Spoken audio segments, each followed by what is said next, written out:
وہ عورت روز اس نوجوان کو دیکھتی، لیکن وہ بغیر اس کی طرف دیکھے سر جھکائے اس کی گلی سے گزر جاتا تھا۔ دیکھنے میں وہ کسی مدرسے کا طالب علم لگتا تھا، لیکن اتنا خوبصورت تھا کہ وہ دیکھتے ہی اسے اپنا دل دے بیٹھی، اور اب وہ چاہتی تھی کہ کسی طرح سے اس پر نظر التفات ڈالے، لیکن وہ اپنی مستی میں مگن تھا اور سر جھکائے زیر لب کچھ پڑھتا ہوا روزانہ ایک مخصوص وقت پر وہاں سے گزرتا اور کبھی آنکھ اٹھا کر نہ دیکھتا تھا۔ اس عورت کو اب ضد سی ہو گئی تھی۔ وہ حیران تھی کہ کوئی ایسا نوجوان بھی ہو سکتا ہے جو اس کی طرف نہ دیکھے، اور اسے ایسا سوچنے کا حق بھی تھا۔ وہ اپنے علاقے کی سب سے امیر ترین اور خوبصورت ترین عورت تھی، خوبصورت اتنی کہ جب وہ باہر نکلتی تو لوگ اسے بے اختیار دیکھنے پر مجبور ہو جاتے تھے۔ اسے حیرت تھی کہ جس کی خوبصورتی کو دیکھنے کے لیے لوگ ترس رہے ہیں، وہ خود کسی کو پسند کرے اور وہ مائل نہ ہو، اس کی طرف دیکھنا گوارا نہ کرے۔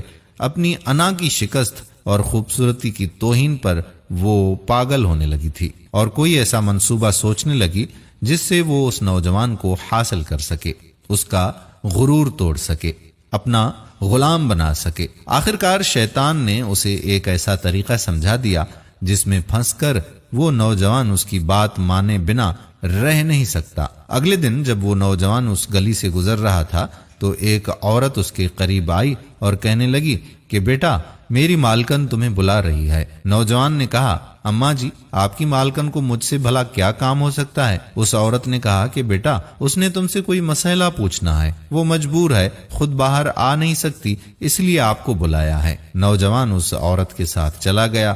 اس کے وہم و گمان میں بھی نہیں تھا کہ جو عورت اسے بلا رہی ہے اس کا منصوبہ کیا ہے، وہ کیا چاہتی ہے۔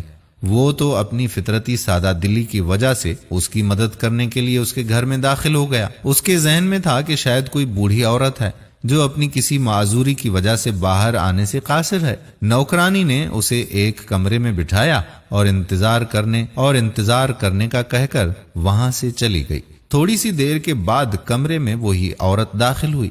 نوجوان نے بے اختیار اپنی نظریں نیچے جھکا لیں، کیونکہ اندر آنے والی عورت بہت ہی خوبصورت تھی۔ نوجوان نے پوچھا، جی بی بی، آپ نے کون سا مسئلہ پوچھنا تھا مجھ سے؟ عورت کے چہرے پر ایک شیطانی مسکراہٹ آ گئی۔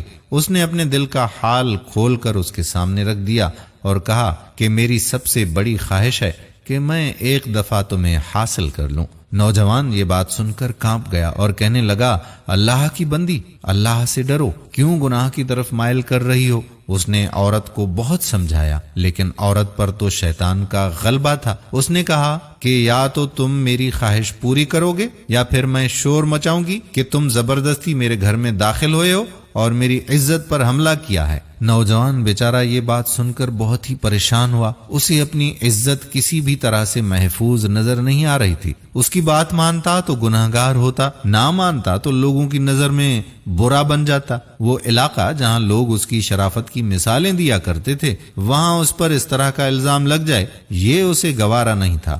وہ عجیب و غریب مصیبت میں بیچارہ پھنس گیا۔ دل ہی دل میں وہ اپنے اللہ کی طرف متوجہ ہوا اور اللہ سے مدد چاہی تو اس کے ذہن میں ایک ترکیب آ گئی۔ خواتین و حضرات، اس نے عورت سے کہا کہ ٹھیک ہے، میں تمہاری خواہش پوری کرنے کے لیے تیار ہوں، لیکن پہلے مجھے باتھ روم جانے کی حاجت ہے، مجھے جانے دیں۔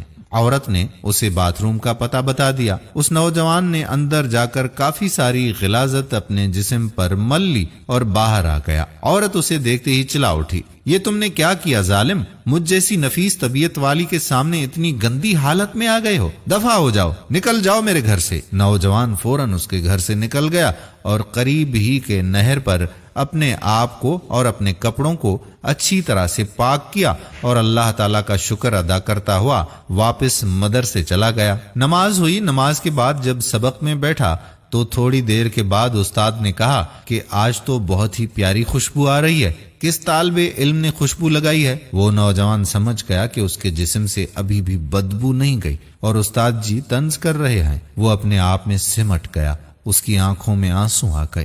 تھوڑی دیر کے بعد استاد جی نے پھر سے پوچھا کہ یہ خوشبو کس نے لگائی ہے، لیکن وہ خاموش رہا۔ آخرکار استاد نے سب کو ایک ایک کر کے بلایا اور خوشبو سونگنے لگے۔ اس نوجوان کی باری آئی تو وہ سر جھکائے استاد کے سامنے کھڑا ہو گیا۔ استاد نے اس کے کپڑوں کو سونگھا تو خوشبو اس کے کپڑوں سے آ رہی تھی۔ استاد نے کہا کہ تم بتا کیوں نہیں رہے تھے کہ یہ خوشبو تم نے لگائی ہے؟ نوجوان رو پڑا، کہنے لگا استاد جی اب اور شرمندہ نہ کریں، مجھے پتا ہے کہ میرے کپڑوں سے بدبو آ رہی ہے، لیکن میں مجبور تھا۔